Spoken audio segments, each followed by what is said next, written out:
Assalamualaikum warahmatullahi wabarakatuh. Kami dari kelompok 1A yang beranggotakan Farhan Firmansyah, Firdan Nur Ramadhani, Amanda Fania, Zainul Muhaimin, dan Ferry Ramadan Setiawan. Di sini kami membuat proyek dengan judul Analisis Probabilitas Keefektifan Fitur GoFood pada aplikasi Gojek terhadap pengguna menggunakan metode distribusi binomial. Berikut merupakan abstrak yang telah kami buat, dan saya akan membacakan menuju pendahuluan yang pertama. Baik, era industri 4.0 yang dimana semua hal sudah digerakkan oleh data melalui teknologi machine learning dan AI, sehingga dapat dikatakan teknologi informasi sudah berkembang pesat dan dibutuhkan dalam kehidupan sehari-hari. Salah satunya adalah smartphone yang sudah digunakan oleh seluruh masyarakat saat ini. Dengan berbagai aplikasi yang sudah disediakan, masyarakat dapat memenuhi keinginan dan kebutuhannya. Salah satu dari aplikasi yang disediakan dan yang akan dibahas dalam penelitian ini adalah aplikasi bernama Gojek.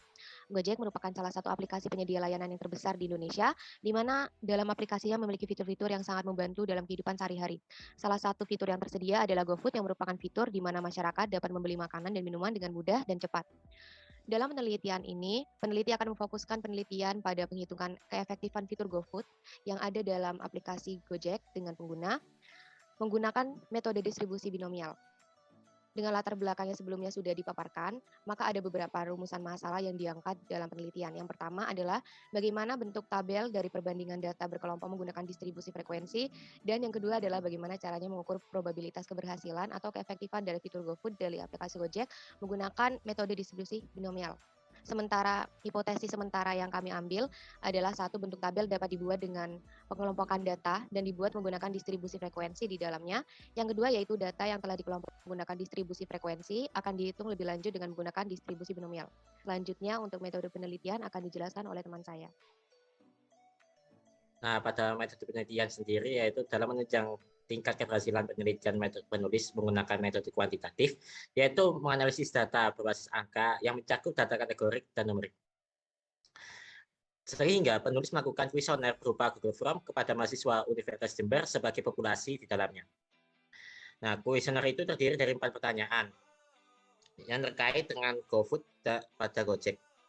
Nah, setiap pertanyaan memiliki skala 1 sampai 5, yang mana adalah yang mana 1 adalah angka sangat tidak puas dan 5 adalah sangat puas.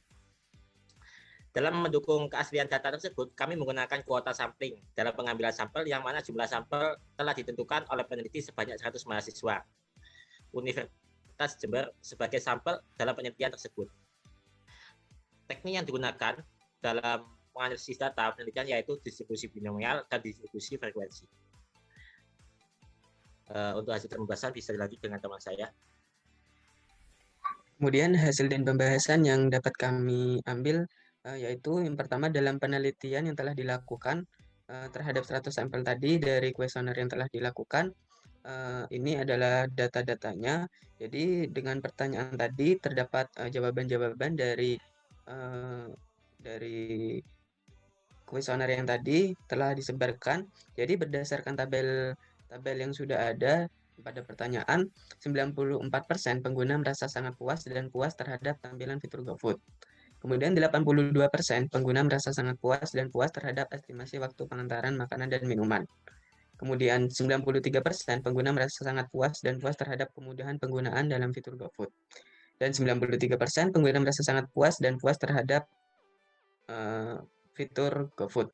Dari hasil yang tadi, yang survei dilakukan pada fitur GoFood, aplikasi Gojek melalui kuesioner terhadap 100 mahasiswa UNED, sebagian besar pengguna merasa sangat puas dan puas terhadap fitur GoFood.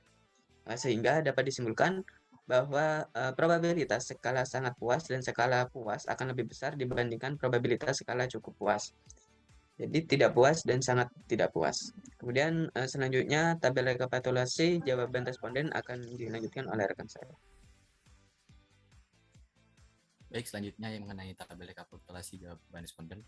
Di sini berdasarkan kuesioner, penulis telah melakukan perhitungan terhadap probabilitas pada masing-masing skala dari sangat puas hingga sangat tidak puas. Didapatkan di sini untuk nilai probabilitas untuk skala sangat puas yaitu sebesar 0,4625 dan nilai untuk probabilitas untuk skala puas yaitu 0,4425. Nilai probabilitas untuk skala cukup puas yaitu sebesar 0,085 dan nilai probabilitas untuk skala tidak puas yaitu 0,01. Di sini untuk skala tidak puas yaitu sebesar 0. Dari nilai probabilitas tersebut digunakan dalam mengukur tingkat keberhasilan atau keaktifan pada fitur GoFood di aplikasi Gojek dengan asumsi bahwa tingkat kepuasan pengguna merupakan indikator keberhasilan atau keaktifan dari fitur GoFood pada aplikasi Gojek. Selanjutnya di sini terdapat untuk tabel hasil distribusi binomial untuk jawaban responden. Di sini pada gambar menunjukkan perbandingan antara 5 kurva dari 5 grafik distribusi binomial dengan nilai n setiap kurva sama, tetapi pembedanya yaitu peluang yang didapatkan setiap kurvanya. Pada gambar di atas untuk kurva berwarna biru tua menandakan sangat puas yang menunjukkan skala peluang yaitu 0,462. Untuk yang berwarna merah yaitu menunjukkan skala 0,442, dan untuk kurva berwarna abu-abu yang di grafik itu abu-abu mencakup cukup puas yang dimana peluang yang dimiliki yaitu 0,085, dan pada kurva oranye yang menandakan tidak puas memiliki peluang 0,01 terakhir, dan yaitu berwarna biru muda yang dimana menandakan sangat tidak puas yang memiliki peluang sama dengan 0.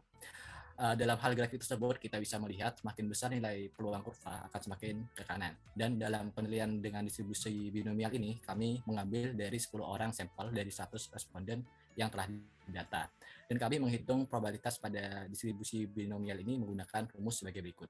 Baik, mungkin selanjutnya bisa dilanjutkan oleh teman saya.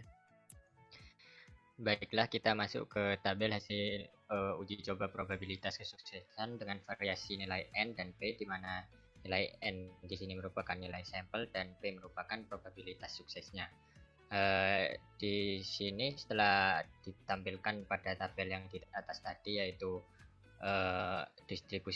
hasil distribusi binomial, lalu di sini kita ambil beberapa nilai N yang di jarak seperti itu, yaitu 10, 20, 30, 40. Nah, pada penguncian data dalam rumus distribusi binomial ini dapat diperoleh semakin kecilnya sampel yang dimiliki serta semakin besar nilai probabilitas yang dimiliki akan meningkatkan probabilitas kesuksesannya. Namun jika N besar dan P kecil, nilai P probabilitas binomialnya akan sulit dihitung baik menggunakan rumus distribusi binomial ataupun lainnya. Sebagai contoh, kita masuk contohnya itu apabila ada 20 sampel atau N-nya 20 dan probabilitas 12 orang menyatakan sangat puas dapat dihitung dengan rumus yang ada di bagian kiri. Kita masukkan ke dalam rumus. Jadi 20 C12 kali 0,4625 pangkat 12 kali 1 min 0,4625 pangkat 20 min 12 yang hasilnya 0,0841. Jadi probabilitasnya sebesar 8,41%. Jika dibandingkan dengan N yang memiliki 70 di dalam tabel tadi, N yang sama dengan 70, namun probabilitas suksesnya lebih kecil yaitu 0,01, maka memiliki probabilitas akan sulit dihitung probabilitas binomialnya, yaitu 0,0000 sekian, seperti itu. Lalu masuk ke bagian selanjutnya. Masuk ke bagian kesimpulan. Nah, dari yang telah dipaparkan tadi, kesimpulannya berdasarkan penelitian yang telah dilakukan dapat disimpulkan bahwa distribusi binomial dapat digunakan untuk mencari probabilitas keefektifan fitur GoFood. Pada aplikasi Gojek terdapat pengguna dengan melakukan pemodelan jumlah keberhasilan pada jumlah sampel N dari jumlah populasi. Berdasarkan hasil uji coba, penelitian dapat disimpulkan bahwa ketika menggunakan metode distribusi binomial untuk mencari sebuah probabilitas sukses, jumlah sampel kecil dan nilai probabilitasnya besar, maka probabilitas kesuksesannya akan meningkat. Namun apabila memiliki nilai N besar dan P sangat kecil, akan membuat probabilitas akan sulit dihitung, baik secara langsung maupun dengan memakai tabel distribusi binomial. Yang contohnya sudah saya tunjukkan tadi. Masuk saran, berdasarkan hasil penelitian telah dilakukan, diharapkan peneliti selanjutnya dapat melakukan penelitian untuk mencari probabilitas keefektifan fitur GoFood dengan metode-metode lain selain metode binomial dengan keakurasian probabilitas yang lebih tinggi. Selanjutnya kita masuk ke daftar pustaka. Ini merupakan beberapa daftar pustaka yang kami gunakan. Selanjutnya akan dilanjutkan oleh rekan saya. Baik, sekian presentasi dari kelompok 1A. Mohon maaf bila banyak kesalahan ataupun salah kata. Assalamualaikum warahmatullahi wabarakatuh.